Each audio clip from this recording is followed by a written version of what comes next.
అనారోగ్యం, ఉద్యోగం, వ్యాపారం అప్పులతో బాధపడుతున్నారా? వెంటనే జేకేఆర్ గురువు గారికి కాల్ చేసి ఈ వెబినార్ లో జాయిన్ అవ్వండి. మహాదేవ సుమన్ టీవీ ప్రేక్షకులందరికీ కూడా శుభాశీషులండి. ఈరోజు ఎంచుకునేటువంటిది ఏంటిది అంటే, దేవుడికి ఏ పుష్పము వాడాలి, ఏ పుష్పము వాడకూడదు. సాధారణంగా ఏంటి అంటండి, బంతి పువ్వులు అనేటువంటిది కొన్ని దేవతామూర్తులకు పనికిరాదు.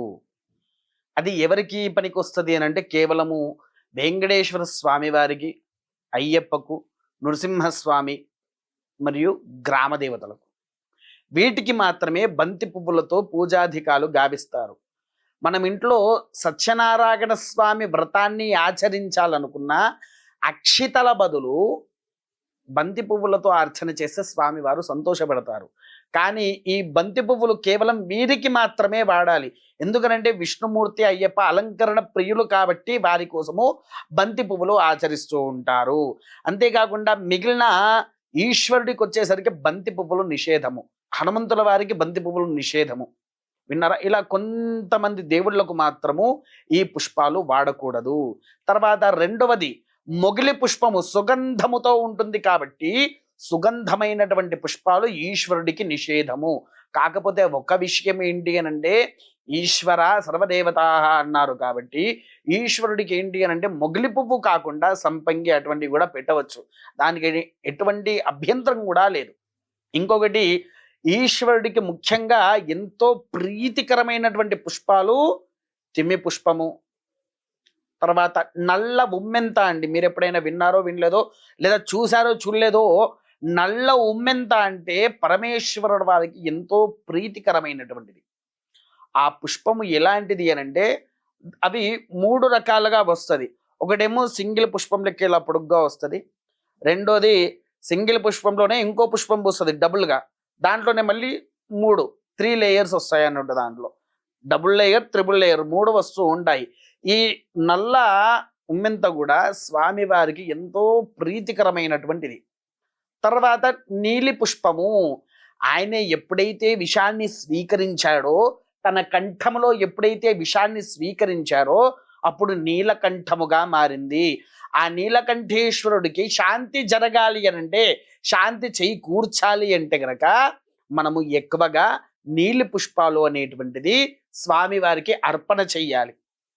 అర్పణ చేస్తే మనలో ఉండేటువంటి శనిగ్రహ దోషతత్వాలు ఏవైతే ఉంటాయో, శనీశ్వరుడి యొక్క దోషం ఏదైతే నివారణ అవుతుందో, ఆ శని యొక్క అనుగ్రహం పొందడానికి ఈశ్వరుడికి పెట్టి మనం నమస్కరించుకోవచ్చు. ఇందులో చూడండి, శని ఈశ్వర, శనీశ్వర, శని ప్లస్ ఈశ్వర, శనీశ్వర. శని యొక్క రూపంలో కూడా ఈశ్వరుడు ఉంటాడు. విన్నారా? అదొకటి. తర్వాత రెండోది వచ్చేసేసి కదంబ పుష్పము అని అంటారు చాలామంది. అది గుండ్రంగా ఉంటుంది, అది కదంబ పుష్పము, అమ్మవారికి అర్పించాలి అని అనుకుంటారు. కానీ చాలా తప్పండి. అది కదంబ వృక్షము ఎప్పుడు కూడా గుండ్రంగా ఉండదు.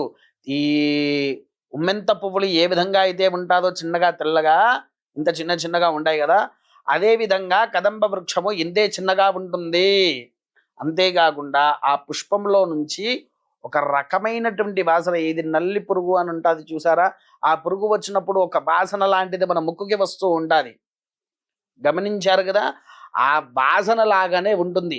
ఈ యొక్క పుష్పము కూడా ఎక్కువగా శ్రీశైలంలో ఉన్ను, తర్వాత రెండోది మన కొల్హాపూర్ మహాలక్ష్మి ఆలయం దగ్గర ఉంటుంది అనేటువంటిది మనకు పురాణాల్లో కూడా వెల్లడించి ఉంది. కదంబ పుష్పం గుర్తుపెట్టుకోండమ్మ తల్లి, అది కేవలం అమ్మవారికే వాడేది. గుండ్రంగా ఉంటుంది అనుకుంటారు, దయచేసి అది గుండ్రంగా ఉండదు. కదంబ పుష్పము చిన్నగా ఇంతే ఉంటుంది.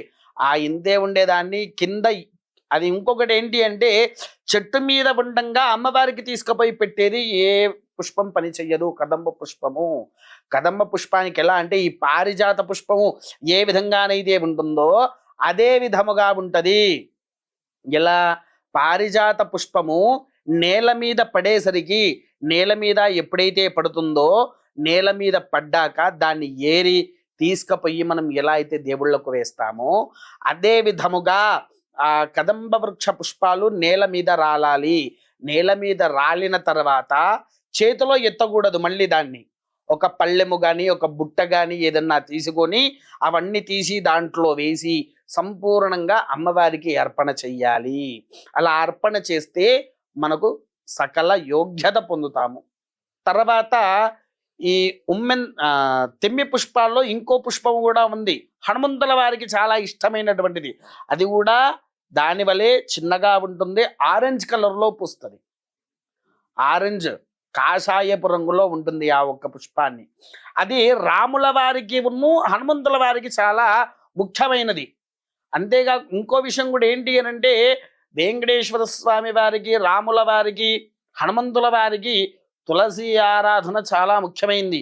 తులసి ఎంత పెడుతూ వాళ్ళకు తులసితో ఎంత అర్చన చేసుకున్నా, తులసితో ఎంత పూజాధికాలు గావించినా మన ఇంటికి లక్ష్మీదేవి అనుగ్రహము వస్తుంది అనేటువంటి పురాణాల్లో కూడా వెల్లడించబడింది. మీరు తులాభారం చూశారు కదా, తులాభారంలో స్వామివారి శ్రీకృష్ణ పరమాత్ముల వారు తులాభారంలో కూర్చొని ఉన్నప్పుడు ఎంత బంగారము పెడుతున్నా కూడా వారు లేవరు.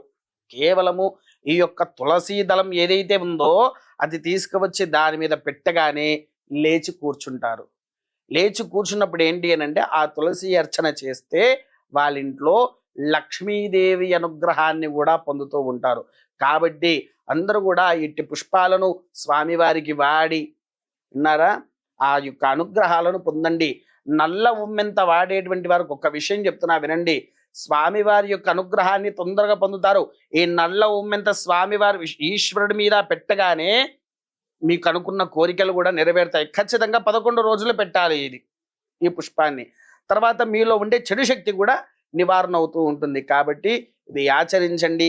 స్వామివారి యొక్క అనుగ్రహాన్ని పొంది సకల భోగ భాగ్యాలతో ధన కనక వస్తువాహన పుత్ర పౌత్రులతో కూడా విరధిలుతూ ఉండాలని కోరుకుంటూ స్వస్తి.